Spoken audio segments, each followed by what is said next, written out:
박 선생님이 너무 네, 아니 좋아요. 네, 나는 그냥 네. 잘 듣고 있고 저 얘기할 때 의무론하고 의무윤리하고 좀 독자들이 헷갈릴 수 있어서 그렇죠. 의무윤리 그러면 일단 듀티 에틱스거든요. 네. 그거는 사실 앤스컴이 근대윤리의 특징이라고 그래가지고 네. 공리주의와 의무론을 다 통칭해서 네. 의무윤리라고 네. 했잖아요. 네. 그러니까 이게 일종의 그 법적인 성격을 지닌다. 아까 맞습니다. 옳음과 좋음을 네. 가지고 얘기를 하셨는데 주로 그 옳음에 초점이 놓여 네. 있는 윤리가 의무윤리고 네. 그 뭐 칸트 같은 경우도 그렇죠. 좋음이라는 것 자체가 옳음에 의해서 정의되기 때문에 네. 옳고 그른 것을 밝히는 것이 윤리학의 가장 이제 네. 근본적인 작업이 되는 거거든요. 그런 점에서 공리주의나 의무론은 다 비슷한 성격을 지닌다. 아까 이미 유 선생님이 말씀하신 것처럼 그렇게 볼 수 있고요. 그러면 이제 아까 선생님이 이제 객관주의라고 하셨는데 객관적이 아닌 이론이 있습니까? 아니, 그러니까 설득력이 있는 이론 중에 주관성만을 지닌다면 설득력이 없잖아요.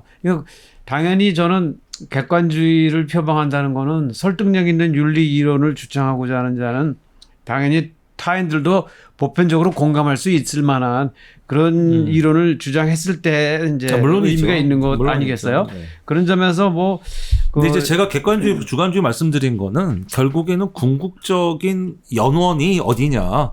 예를 들어 뭐 주관주의라 그러면 나의 뭐 쾌락이라든가 혹은 뭐 나의 어떤 의욕이라든가 뭐 나의 동기라든가 뭐 이런 것이 궁극적인 어떤 연원이다. 네. 뭐 이럴 때를 말씀드린 거고 네. 객관주의라고 할 때는 이제 그것이 아니라 나를 떠나서 있는 어떤 것을 네. 이제 근원적인 어떤 그 도덕의 연원으로 본다. 뭐 네. 이렇게 말씀드린 거죠. 네, 어쨌든 뭐 그렇고요. 그 결과주의를 표방한다고 할 때도 좋은 결과를 이제 염두에 두는 것 아니에요. 네. 근데 무엇이 좋은 결과냐 했을 때 이제 아까 세 가지로 그렇죠. 말씀을 하셨는데 그 무엇이 과연 좋음을 구성하느냐에 따라서 굉장히 너무나 많은 입장 차이가 드러날 것 같아요. 뭐 칸트 같은 경우는 좋음을 순전히 옳음을 통해서 개념 규정하기 때문에 사실 그런 점에서 이제 공리주의를 비롯한 목적론의 범목적론적인 윤리하고 이제 차별화가 된다고 할 수 있는 거 아니겠어요? 저는 이런 부분에서 이 공리주의가 목적론적 윤리, 결과주의의 범주에 속한다고 했을 때 과연 슈페만이 이 결과주의를 바라보는 관점이 과연 어떤 것이냐 이 부분도 한번 좀 명확하게 좀 이렇게 드러내 보여주면 좋겠다 그런 생각이 드네요. 이게 여기서 공리주의 비판이라고 한 거는 뭐 달리 말하면 결과주의 비판을 하고 있는 것 같아요. 전부. 뭐 그 아까 말씀드린 그 스탠리 밀그램 실험은 좀 잘못 예를 든 것 같고요. 그 뒤에 이어지는 뭐 협박과 관련된 얘기도 마찬가지 얘기고 사실은 그게 전부 다 결과를 계산하고는 윤리가 가지는 문제점이다라는 그 첫 번째 비판에 이렇게 맞춰지는 것이니까 결과주의 일반에 대한 어떤 비판이라고 이제 보는 측면이 있고 본인이 봤을 때 공리주의의 가치로는 저 앞에서 공리주의는 대충 쾌락주의 비슷한 것 내지는 가치의 주관성을 주장하는 것이라고 이렇게 해놓고 아니야 가치는 객관적인 질서가 있어 그 가치의 객관적 질서를 존중하지 않는 그런 그 가치 이론을 지는 이론은 좀 문제가 있는 거야라고 사실은 이미 앞서서 가치론을 하면서 한번 비판을 한 거고 여기 이제 결과주의를 비판하고 있는 것이거든요. 그러면 상당히 체계적으로 공리주의에 대해서 칼을 겨누고 있는 면이 있어요. 특히 첫 번째 가치론과 관련해서는 공리주의 주류가 쾌락주의를 거쳐서 그 다음에 이제 주관주의적인 선호 만족이론으로 또는 욕구 만족이론을 거쳐서 이렇게 오는 측면에 대한 비판이 있는데 사실 현대의 공리주의의 주류는 객관적 목록 이론이거든요. 그러면 양자는 거기서 맞기 때문에 공리주의자 입장에서는 아이고 슈페만 선생님의 이야기는 흘러간 옛 노래에 대한 비판입니다.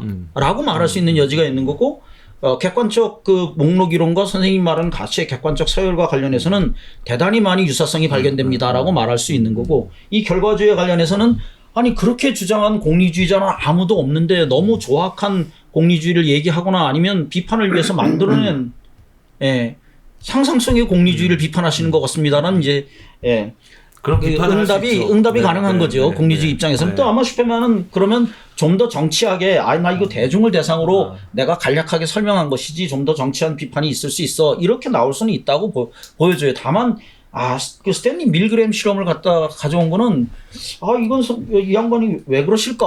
정직하게 잘 나가다가 이건 너무나 잘 알려진 얘기인데 갑자기 이게 바이런 방송국에서 실험했다라고 하는 것도 조금 그렇고 권위 복종 실험이기 때문에 공리주의적 이유를 안 들고 의무론적 이유를 들어도 사람들은 그렇게 한다는 거거든요. 네. 아무 얘기 안 하고 그 전문가가 와서 중단하시겠습니까? 다른 사람은 하고 있는데 라고 해도 한다는 거예요. 스탠리 밀그램 실험은. 이게 포인트가 그러니까 저는 사실은 그 지금 슈페만의 공리주의 비판은 사실은 매우 소박하다고 생각하는데 그렇죠. 그 소박한 거 어떤 비판이냐면 야 공리주의는 결과주의고 네.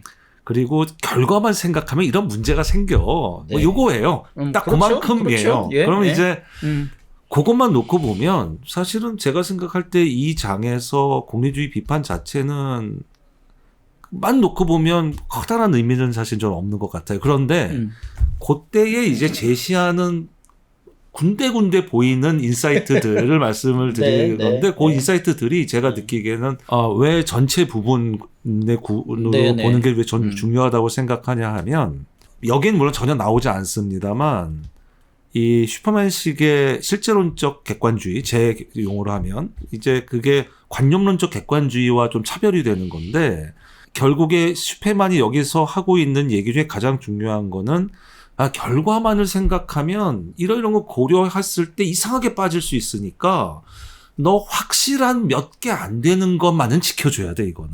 그렇습니다. 모럴 앱솔루트를 얘기하는 거예요. 그러니까 요거는 니들이 미분 적분에 빠져가지고 더하기 빼기를 못하는 거랑 비슷해지는 거야. 네.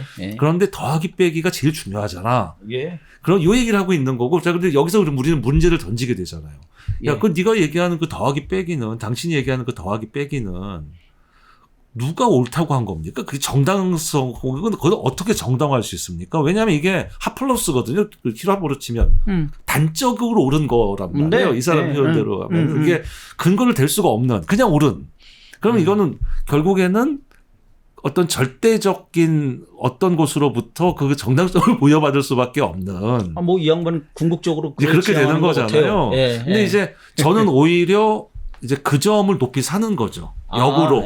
그렇게 보면 왜냐하면 굉장히 깊이 바라보신 거라고 생각이 드네요. 왜냐하면 이제 그 점이 슈퍼맨 철에 가지고 있는 장점이고, 그리고 사실 좀 더 나아가서 이제 개인적으로는 현대 윤리학이 다시 되돌아봐야 할 어떤 새로운 형태의 그 윤리학이라고 생각하기 때문에, 그러니까 단 의무론도 아닌, 동기주의도 아닌, 그러나 매우 솔직한. 그러니까 이렇다고 왜 이런 거라고 설명은 못하지만 아니라고는 하기 어려운. 이렇다고 생각하기 무슨 말씀인지 때문에 알겠습니다. 이제 그런 점을 우리가 부각하는 게 의미가 있지 않겠나라는 생각이. 이 박사님이 그 말씀하시는 그 취지는 저는 충분히 이해를 하는데, 저는 그렇게 멀리 안 나가고 텍스트에서 제목이 목적이 수단을 정당화하는가라는 부제가 달린 거 아니겠어요? 그 문제로 이걸 몰고 갔다는 얘기죠. 목적이 수단을 정당화하지 않는다. 근데 결과주의, 공리주의 니들은 목적이 수단을 정당화한다고 말하는 것 아니냐. 그러니까 결과로서 좋은 목적을 실현한다면 어떤 수단도 다 정당하다고 말하는데, 그 수단들 가운데 어떤 것은 절대로 해서는 안 되는 것이 있다. 이 말을 하는 거거든요. 그 얘기는 자연법 이론의 이중 효과론을 말만 안 쓰고 똑같이 얘기하는 거예요. 그러니까 새로운 뭐를 모색하는 게 아니라 전통적인 카톨릭에서 얘기하고 자연법 이론에서 얘기하는 이중 효과론을 그냥 반복해서 얘기하고 있는 것뿐이에요. 당연하죠. 신부님이고. 그렇죠. 그리고 저는 선생님 아까 얘기하신 거를 그대로 받아서 비슷한 얘기를 하자면, 결과주의가 이제 좋은 결과를 염두에 두는 건데, 그럼 무엇이 좋은 것이냐 했을 때 범행복주의를 염두에 두고 행복을 염두에 두고 있다. 결국 그 칸트를 비롯해서 문제의식은 기본적으로 이거예요. 행복주의, 행복을 지향한다든가 하는 그런 것 자체는 도덕과는 기본적으로 관계가 없다. 도덕성을 구성하는 것이 무엇이냐라고 하는 기본 바탕부터가 이제 다른 거죠. 그렇죠. 도덕은 일종의 이제 막연하게 좀 표현하자면 약간 신앙심 비슷한 그런 어떤 조금 아까 말씀하신 거하고 좀 통하는 구석이 있는데 어떤 코어가 이제 어딘가에 있는데 뭐라고 명확히 규정하기는 어렵지만 어쨌든 재환이 뭐 여러 가지 그 자본주의 사회의 물질적인 그 물론 물질이 인간 행복에 결정적으로 중요한 요인이지만 그리고 그런 것을 논하는 그런 장은 도덕성과는 기본 관계가 없다. 그 도덕을 구성하는 건 아까 말씀하신 뭔가 우리가 완전히 무시할 수는 없으면서 동시에 증명할 수도 없는 그런 것인데, 그럼 그건 신앙하고 똑같은 거냐? 뭐 그렇지는 않고 신앙보다는 조금 더 인간의 삶의 구체적인 장에 어딘가 이렇게 깔려 있는 그런 것인데, 뭐 굳이 예를 들자면. 인간 존엄 같은 것 여기서도 나왔죠. 이번 장에도 정당화 해봐라. 그럼 정당화는 안 돼요. 그럼 왜 동물조차도 우리가 함부로 하면 안 되느냐 했을 때 그거 뭐 정당화 될 수가 없어요. 근데 그런 논의 자체는 다 정당화 될 수가 없습니다.